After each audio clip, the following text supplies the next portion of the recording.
எல்லாருக்கும் வணக்கம். என் பேர் தினேஷ். மதுரை மாவட்டம் உசிலம்பட்டி.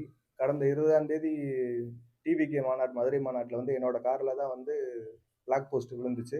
அது சம்மந்தமா வந்து கட்சியிலருந்து தலைமையிலருந்து பேசியிருந்தாங்க. எங்களோட லோக்கல் மாவட்ட செயலாளர் என்ட்ட உசிலம்பட்டி மாவட்ட செயலாளர் பேசியிருந்தாங்க. பேசி அதுக்குண்டான எல்லா வேலைகளும் நடந்துருச்சு. ஆனா கார் வந்து என்கிட்ட வந்துருச்சு. தப்பான ஒரு செய்திய பரப்பி வந்து மேலும் வந்து எனக்கு ஒரு பெரிய பிரச்சனைய ஏற்படுத்த பார்க்குறாங்க. கார் வந்து நான் வாங்கி என்னோட தேவைக்காக சில ஆல்ட்ரேஷனுக்காக வண்டி நின்னுட்டு இருக்கு.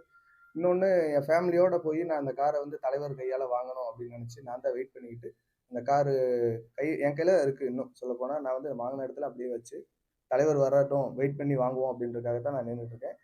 இது விஷயமா வந்து நியூஸ்ல வந்து ஒரு தப்பான ஒரு இது வந்துச்சு. ஃபேக் நியூஸ் வேதனைப்படுறேன் அப்படின்னு. நான் இது நாள் வரைக்கும் வேதனைப்படல. ஏன்னா எனக்கு எல்லா விஷயமும் நடந்துகிட்டே தான் இருக்கு.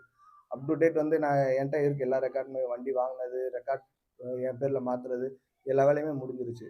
இன்னும் ஒரு தலைவருக்காக வெயிட் பண்ணிட்டு இருக்கேன். அவர் வந்தோனே அவர் கையால வாங்கணும் அப்படின்றதுக்காக தான் பண்றேன். மேலும் இது மாரி தப்பான விஷயங்கள்லாம் பரப்பாதீங்க. ஏன்னா என்னோட தனிப்பட்ட பிரச்சனை இது. யாரு வந்து இதுல உங்களோட சுயநலத்துக்காக என்னோட பேர பயன்படுத்தி என்னோட கார யூஸ் பண்ணி நீங்க வந்து தப்பான பேர கிரியேட் பண்ணாதீங்க. இது நீ எனக்கு மேலும் பிரச்சனை என்னோட பிரச்சனை மட்டும் இல்ல. இது என்னோட ஃபேமிலிக்கும் சேர்ந்த பிரச்சனை இது. நீங்க டிவிக்கு அசிங்கப்படுத்தணும்ன்றதுக்காக நீங்க இத யூஸ் பண்ண பார்க்காதீங்க. உங்களுக்கு என்ன தேவையோ அத பாருங்க. ஆனா இது இது விஷயமா நெறைய நல்ல விஷயங்கள் நடந்திருக்கு. அது யாரும் உங்களுக்கு பேசல.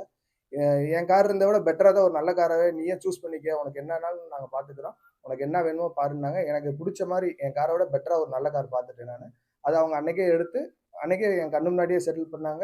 எல்லா வேலையும் முடிஞ்சுச்சு. வண்டி வந்து ஆல்ட்ரேஷன் வேலையில நின்னுட்டு இருக்கு. அத தலைவர் வரணும். அவர் கையால வாங்கணும்னு எனக்கு ஒரு ஆசை. எல்லாரும் கேட்டாங்க தலைவர்கிட்ட வாங்குனியா? பேசுனியான்னு.